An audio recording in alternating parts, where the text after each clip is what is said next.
दोस्तों, स्वागत है हमारे इस सेशन में जिसमें हम आज कवर करने वाले हैं भौतिक विज्ञान के अंतर्गत इकाई मापन प्रणाली के अति महत्वपूर्ण प्रश्न जो कि पिछली परीक्षाओं में लगातार पूछे जा रहे हैं और आगे भी पूरी संभावना है कि इनसे क्वेश्चन आएंगे।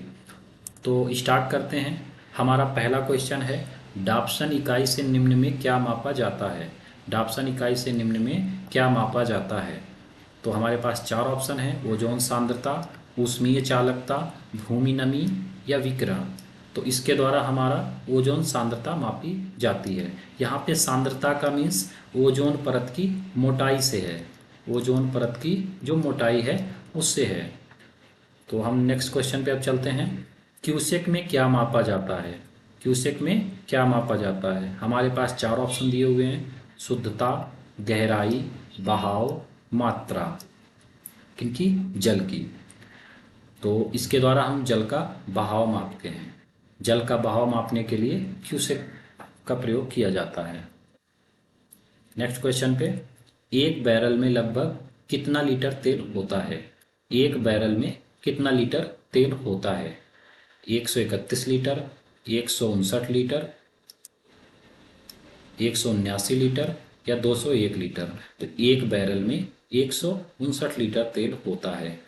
वैसे एक्चुअल में अगर एग्जैक्ट वैल्यू की बात करें तो एक बैरल में 158.9873 लीटर होता है, जिसको हम पूर्णांक में अगर बोलें तो लगभग 159 लीटर हो जाता है। ओके, तो हम नेक्स्ट क्वेश्चन पे अब चलेंगे। लंबाई की न्यूनतम इकाई है। लंबाई की न्यूनतम इकाई है माइक्रोन, नैनोमीटर, एंगस्ट्रॉम, फर्मीमीटर।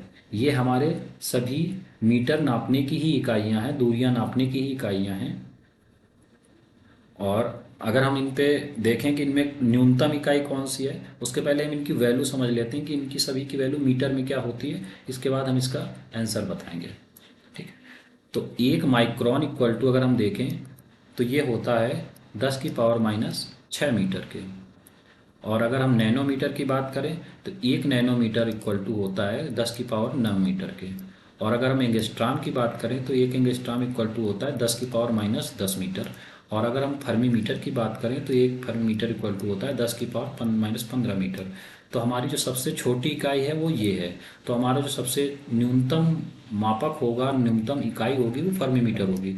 तो हमारा सही ऑप्शन है फर्मीमीटर। चलते हैं हम अपने अगले ऑप्शन पे। दाब की इकाई है। दाब की इकाई है न्यूटन प्रति वर्ग मीटर, न्यूटन मीटर, न्यूटन या फिर न्यूटन प्रति मीटर। तो हम सबसे पहले एक फॉर्मूला हमें पता है कि दाब इक्वल टू बल बटे क्षेत्रफल होता है। हम इससे ये हम इसकी इकाई निकालेंगे। ठीक है, बल बटे क्षेत्रफल होता है। बल को हम डिनोट करते हैं एफ से और क्षेत्रफल को हम ए से डिनोट करते हैं। अगर हम मात्रक की बात करें तो एफ जो है हमारा बल है जिसका मात्रक होता है न्यूटन, और क्षेत्रफल हमारा होता है मीटर स्क्वायर, ये इसी को वर्ग मीटर बोलते हैं। ठीक है, तो इसका सीधा सीधा ऑप्शन हमारा जो ये होगा वही ऑप्शन सही हो जाएगा। तो न्यूटन प्रति मीटर स्क्वायर। तो हमारा जो पहला ऑप्शन है ये हमारा सही है, न्यूटन प्रति मीटर स्क्वायर, न्यूटन प्रति मीटर स्क्वायर। नेक्स्ट क्वेश्चन पे चलेंगे। पास्कल।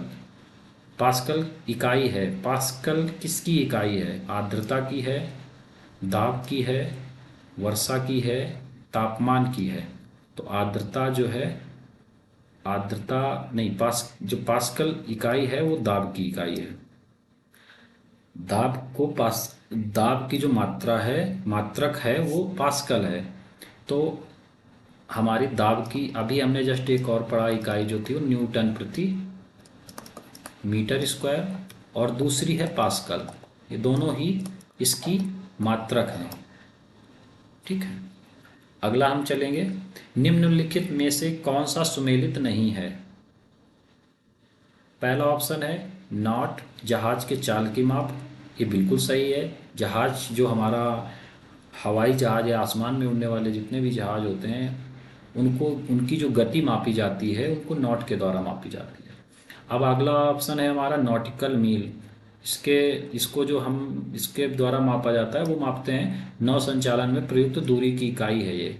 मतलब जो हमारे पानी वाले जितने भी जहाज़ होते हैं, व्हीकल होते हैं, उनकी जो हम गति नापते हैं उनको नॉटिकल मील में नापते हैं। ठीक है।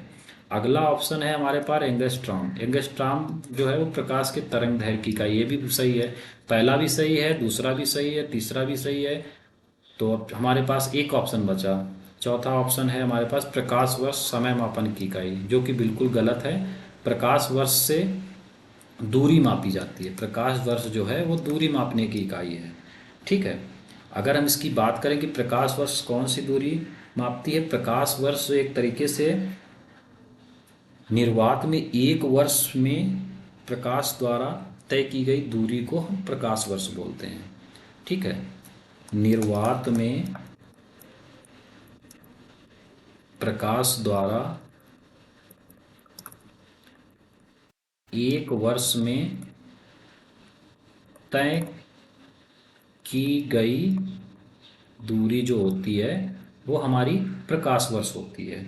ठीक है। अगर हम बात करें एक प्रकाश वर्ष में कितने मीटर होते हैं, तो एक प्रकाश वर्ष में, बहुत ही इंपॉर्टेंट क्वेश्चन है ये भी, एक प्रकाश वर्ष में 9.46 इंटू 10⁻15 मीटर होते हैं। ओके, ये चीज़ आप ध्यान रखिएगा कि एक प्रकाश वर्ष इक्वल टू 9.46 इंटू 10⁻15 मीटर। चलते हैं हम अपने नेक्स्ट क्वेश्चन पे। एक अश्व शक्ति में कितने वाट होते हैं? एक अश्व शक्ति में कितने वाट होते हैं? बहुत ही आसान सा क्वेश्चन है। 748 वाट, 746 वाट, 881 वाट या 1236 वाट। तो 746 वाट होते हैं। नेक्स्ट क्वेश्चन पे चलेंगे। लेंस की क्षमता का एसआई मात्रक है पास्कल, डायोप्टर, क्यूरी, जूल। तो इसका सही ऑप्शन है डायोप्टर। ओके, तो हम नेक्स्ट क्वेश्चन पे अपने चलेंगे। प्रकाश वर्ष इकाई है, अभी हमने इसकी बात की दूरी की। प्रकाश वर्ष जो है दूरी की इकाई है। ठीक है, आगे चलेंगे। खगोलीय दूरियां प्रकाश वर्ष में मापे जाने का कारण निम्न में कौन सा है? जो खगोलीय दूरियां होती हैं उन्हें हम प्रकाश वर्ष में क्यों मापते हैं, इसका एक कारण बताइए। तो तारकीय पिंडों का गुरुत्व परिवर्तित नहीं होता है, ये तो नहीं सही है, गलत है ये। तारकीय पिंडों के बीच की दूरियां परिवर्तित नहीं होती, ये भी कोई लॉजिक नहीं बनता। प्रकाश सदैव सीधी रेखा में यात्रा करता है। प्रकाश की गति सदैव एक समान होती है। तो हमारा जो इसमें सही ऑप्शन है वो है प्रकाश की गति सदैव एक समान होती है। ये हमारा ऑप्शन सही है। तो हमारा जो फोर्थ ऑप्शन है उस पर हम टिक कर देंगे। नेक्स्ट क्वेश्चन है। एक पारसेक बराबर होता है, एक पारसेक बराबर होता है, एक पारसेक बराबर हमारे पास चार ऑप्शन दिए गए हैं। 4.25 प्रकाश वर्ष, 3.25 प्रकाश वर्ष, 4.50 प्रकाश वर्ष, 3.05 प्रकाश वर्ष।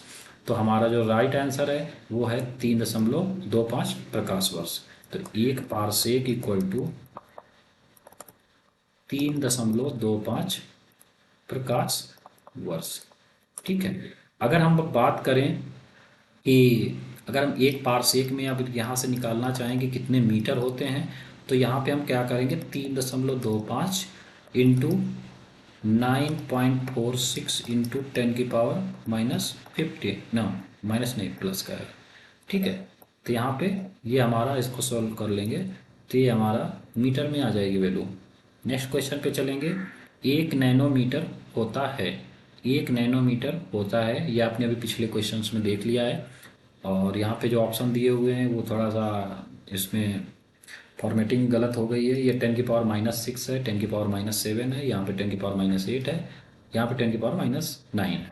तो सही ऑप्शन हमारा 10⁻⁻9 मीटर। ओके, सो ये हमारा पहला पार्ट फिनिश होता है। अगले पार्ट में हम कवर करेंगे 50 मात्रक, जो हमारे बहुत सारे जो बचे हुए हैं उनको हम कवर करेंगे। और इसके बाद आपके पास कोई भी ऐसा मात्रक से रिलेटेड कोई प्रॉब्लम नहीं रहेगी। सो जुड़े रहिए हमारे साथ। आपको बहुत बहुत धन्यवाद हमारा वीडियो देखने के लिए। अगर आपको ये वीडियो पसंद आया हो तो चैनल को सब्सक्राइब, लाइक, शेयर ज़रूर करें। और अपना कमेंट और रिव्यू जरूर बताएं। धन्यवाद।